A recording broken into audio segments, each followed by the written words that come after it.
I started cutting hair at the age of 14, which is about 20 years ago now. The school I went to had all of these kids that had skin fades, low fades, lines, patterns, waves, all of these different hairstyles, which I wanted. And I was like, since I can't afford to go to the barbershop, let me try it myself. The haircut didn't go right. And on top of that, when I went to school, I got suspended for classes for about 3 days till my hair grew back to a suitable level. So it just went from worse to worse. But it never prevented me and stopped me from continuing to cut hair.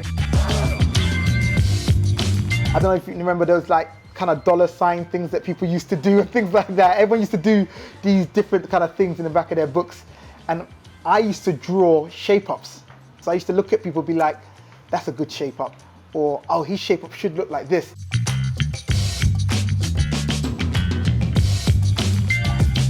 SliderCuts obviously started off with me. That was my name. That was my nickname was Slider from when I was like 14 years old as well.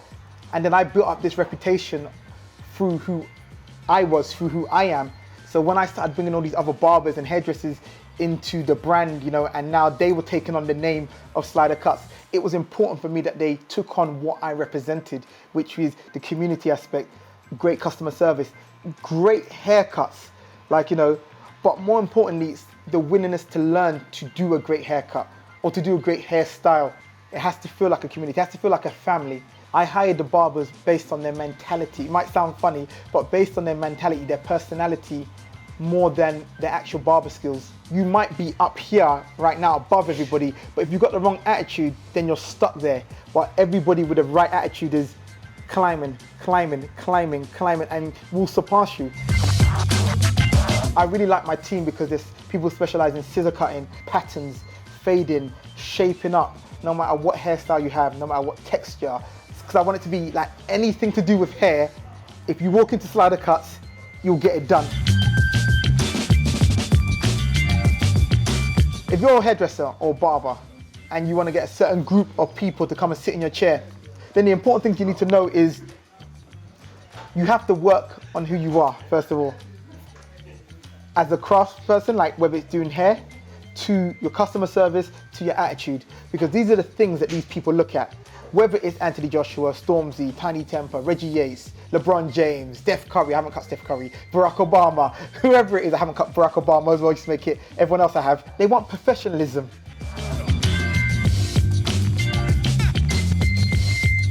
As a barber, you cut everybody there, and everybody in between. And you're respected by all of those people.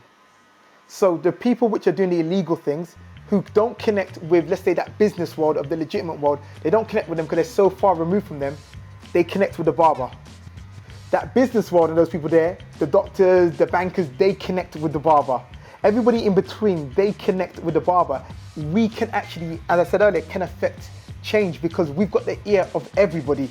But I'm saying the guy who sweeps the roads can be in a shop with the heavyweight champion of the world and they'd be in the same conversation.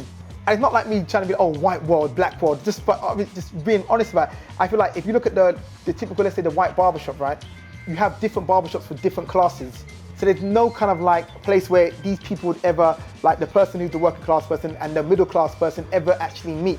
But that's why I thought what is so unique about the actual black barbershop, because they all come to the barbershop. And me knowing that was like, well, what do I do with that to help?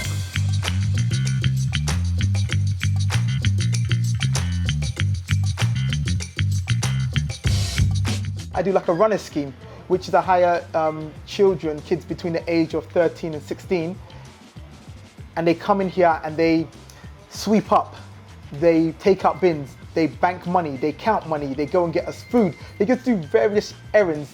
And the whole purpose of this scheme is that you mentor them while they're here, you keep them occupied, and they get paid a bit of money. And if you even want to pick up barbering, you can at the same time.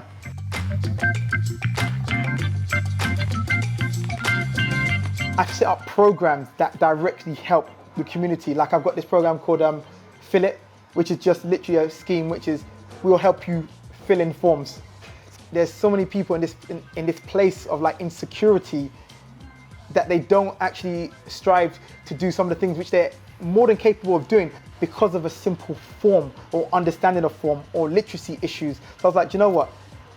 A place that people feel comfortable, the barbershop, this is the place to run a scheme like that. Like, come in here, we'll help you look for a job. We'll help you look for a course, an internship, an apprenticeship, and we'll help you fill it in. And the best thing of all, you don't have to pay a penny for it, and you don't even have to be a customer of this shop. And you don't have to become a customer of this shop.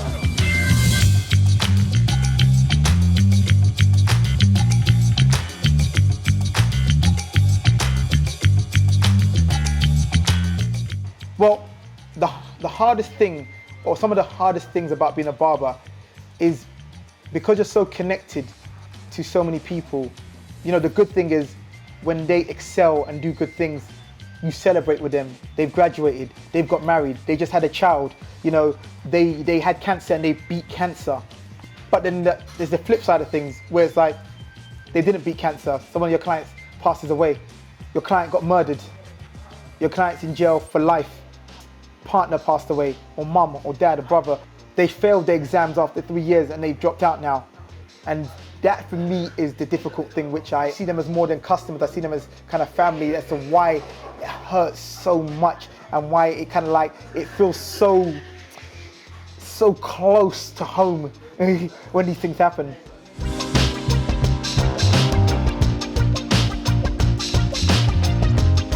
I think the thing that drives me to do the different things, from the schemes, the energy I guess I have every day, my happiness every day, is the fortune I have. Like, I had fortune because of the country I was born in. I had fortune to the family I was born in, I guess. These things I never kind of picked. These things were outside of me.